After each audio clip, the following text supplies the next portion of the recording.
We have 20 minutes for this session.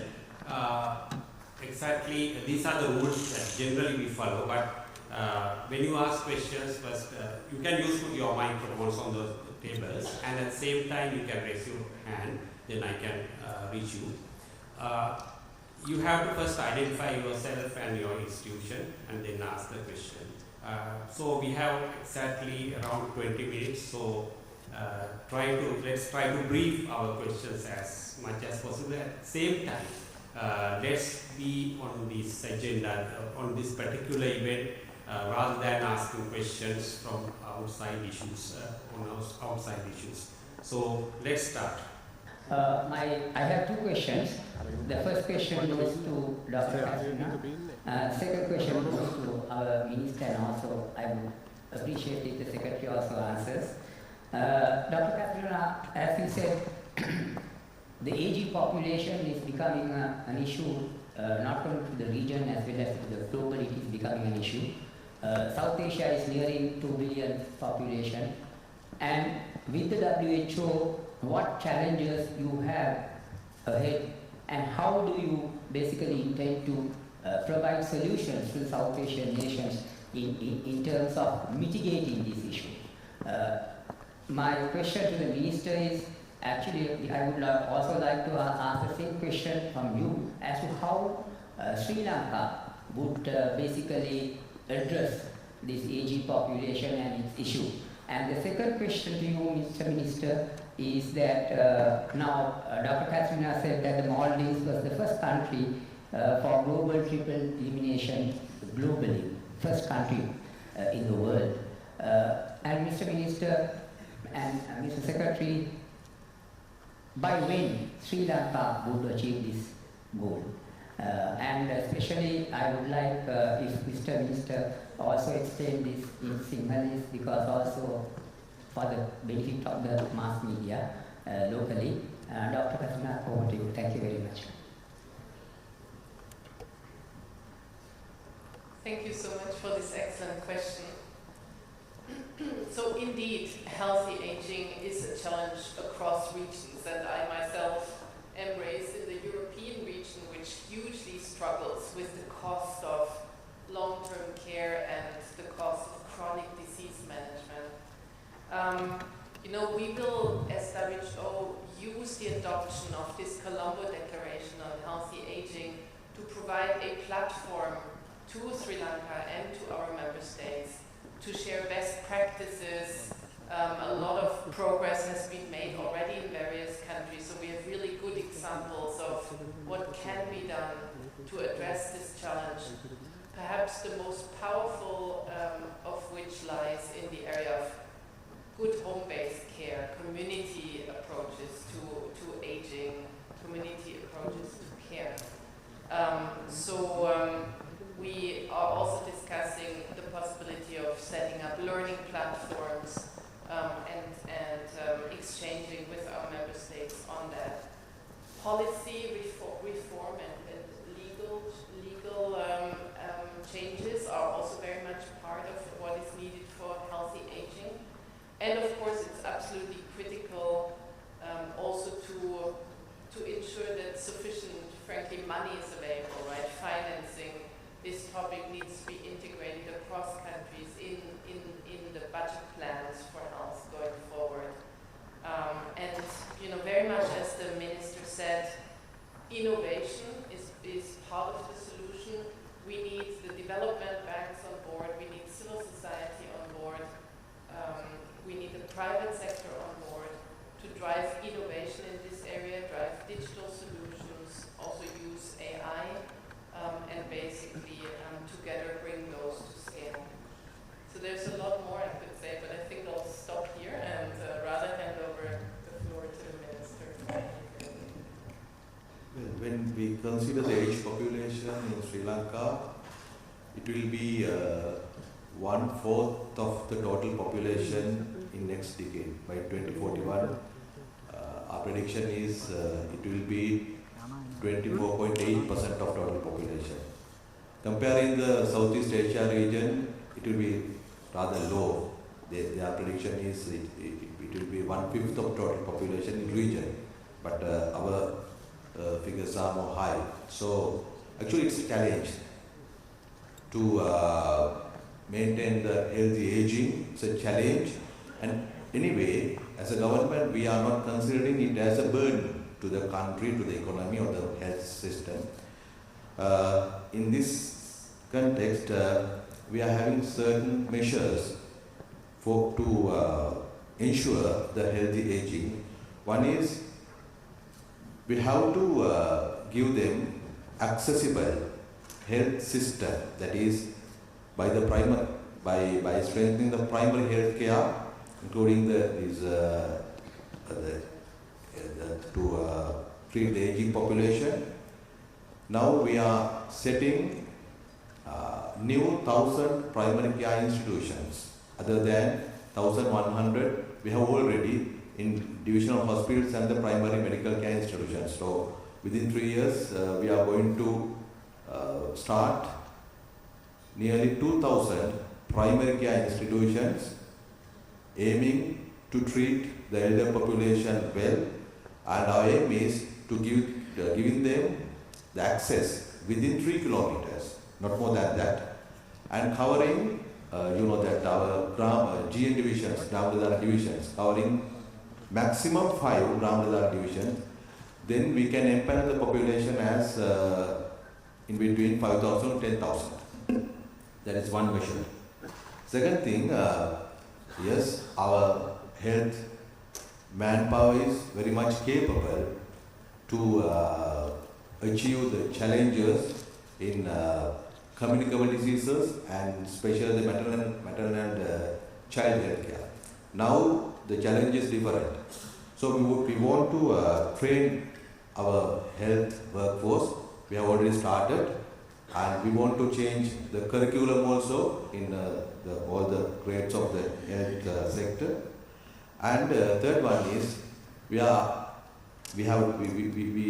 discussed to start to help from the government and collaborate all the NGO, INGO and private sector in manufacturing assistive equipment for elderly population.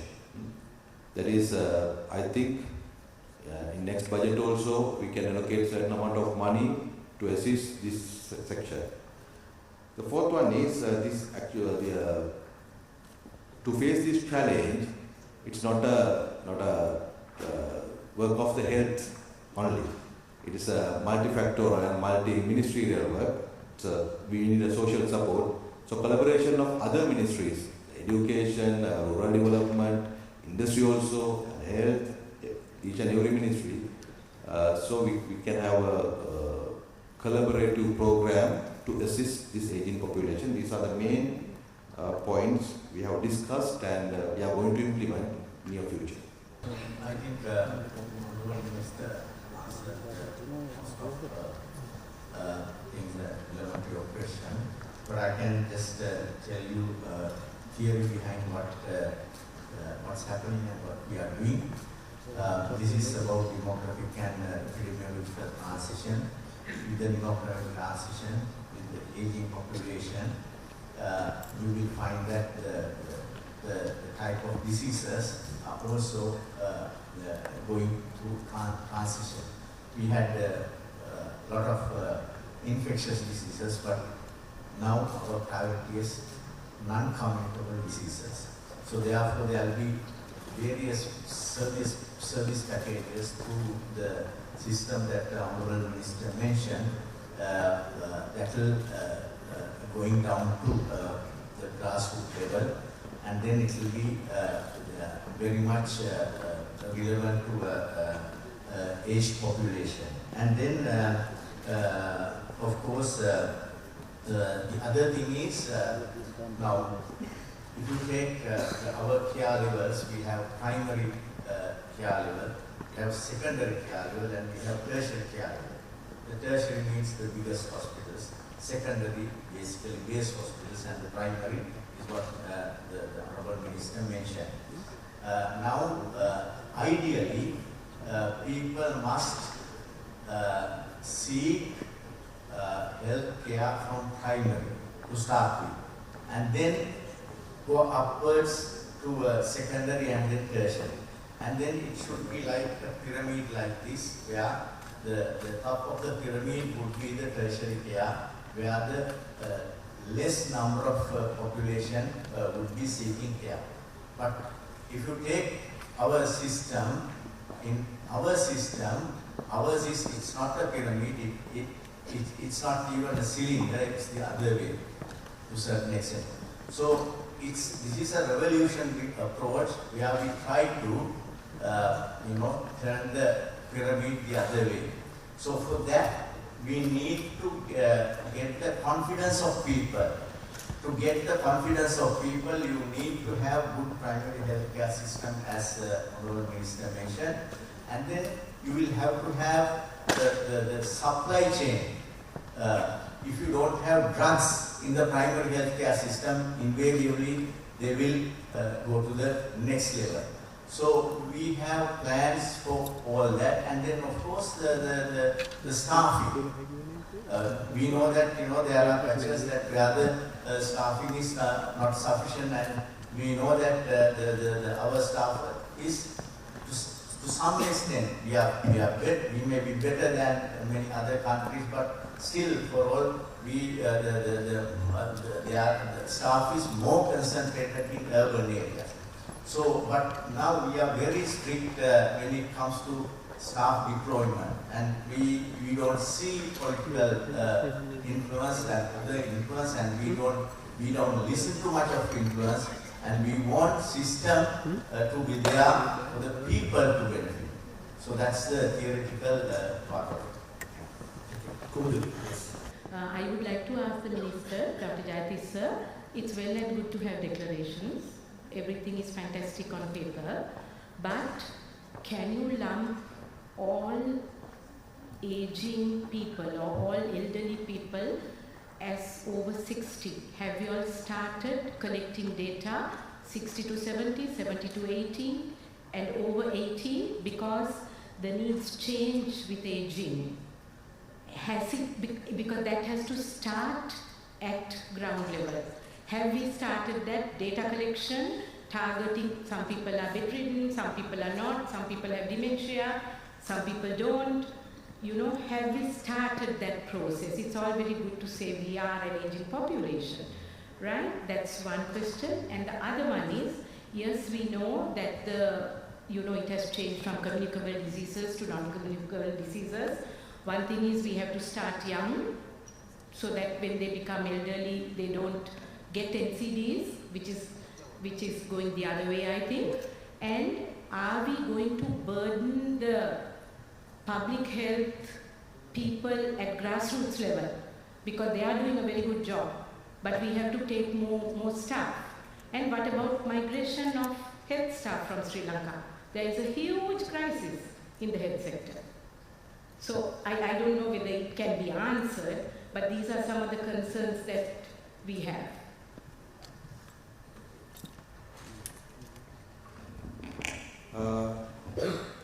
Actually, Census and Statistics Department also getting the certain data. Anyway, that's why we are appointing the medical team for empaneled population. At the moment, the public health nursing officer is assigning for what I told for certain GN divisions, and they are collecting data, not only collecting data, they are screening the people for diabetic, hypertension, cancer as well, for the other screening purposes. Then they can collect all the data and register data in the center. And by the electronic health records, we can maintain smoothly the statistics process. And yes, for the migration of health professionals, actually for the public health nursing officers, now we are recruiting them. At the moment, it's very few number we have, but we are recruiting them from the nursing cadre, and we are going to create a separate cadre for public health nursing officers. And the PHM, they are collecting data as well. They are engaging the maternal and child health. So they are doing their duty very well, and with their experience, we can build on this primary health system at the grassroots level. That is, we have to go systematically, step by step. Actually, in Sri Lanka in 2018, there are 2 projects with the assistance of WADB and World Bank. We have implemented PSSP and PHSCP. We have implemented this primary healthcare system in a certain level.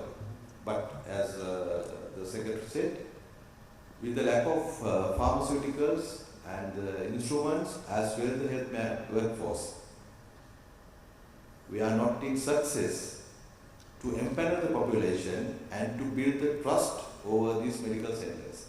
Now the whole world, not only our region, whole world is aiming to strengthen the primary healthcare system for 2 reasons. One thing is aging population, other one, the burden of the non-communicable diseases. As you will aware, 85 to 87% of, nearly 85% of our total deaths related to non-communicable diseases, and also the admissions also.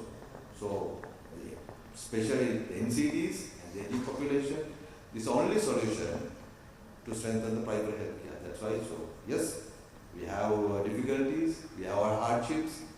Anyway, this is the only solution to face these future challenges.